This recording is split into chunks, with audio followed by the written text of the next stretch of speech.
There had already been plans for a long time between BIS and myself to record the complete Mozart piano concertos on fortepiano. The only thing was finding an orchestra and possibly a conductor who had the same ideas about the repertoire. And actually when I played some concerts with the Kölner Akademie and Willens, it all fell into place. I mean, we both enjoy the same things in Mozart, and we thought, well, this is probably a very lucky combination. So here we are now recording our first CD in a series of many. So I met Ronald in Rotterdam for coffee. I was there conducting a concert in Rome, which is close by, and we hit it off great. It was wonderful.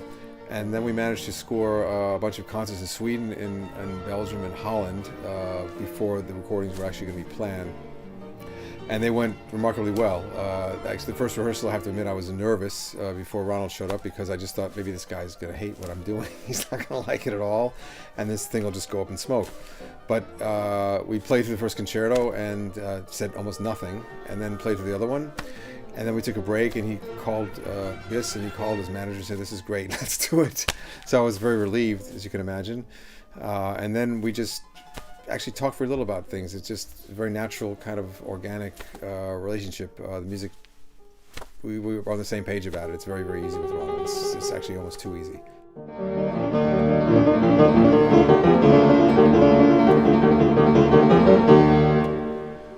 The reason I'm using this specific instrument for the CD recordings is that it's an exact copy of the instrument that Mozart had around the time that he composed his music.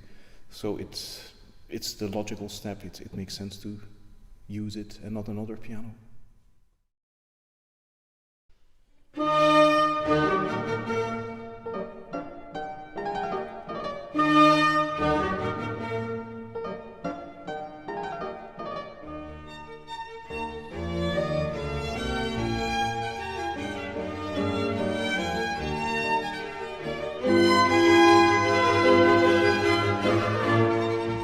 Decided actually, instead of starting with some of the big, later, well-known piano concertos, to begin with a piece which for me is very quintessential Mozart. It was the piano concerto in E-flat, Köchel, Verzeichnis 271, also known as the Jeune Homme concerto, which it's such a joyful, merry and actually quite adventurous piece. Mozart, instead of beginning the whole first movement with an orchestral introduction presenting all the main themes and motives, he actually let the piano come in the second bar already, which is quite exceptional in those days. It's only Beethoven later who did the same thing in his fourth and fifth piano concerto, but in Mozart's days, and especially 1777, when Mozart was 21 years old, it was something quite risqué, I would say, to do it. And I'm sure the audience must have been quite shocked that suddenly in bar 2 there was already a piano starting to emerge.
habe eine historische Stimmung gewählt, die zur Mozart-Zeit en vogue war.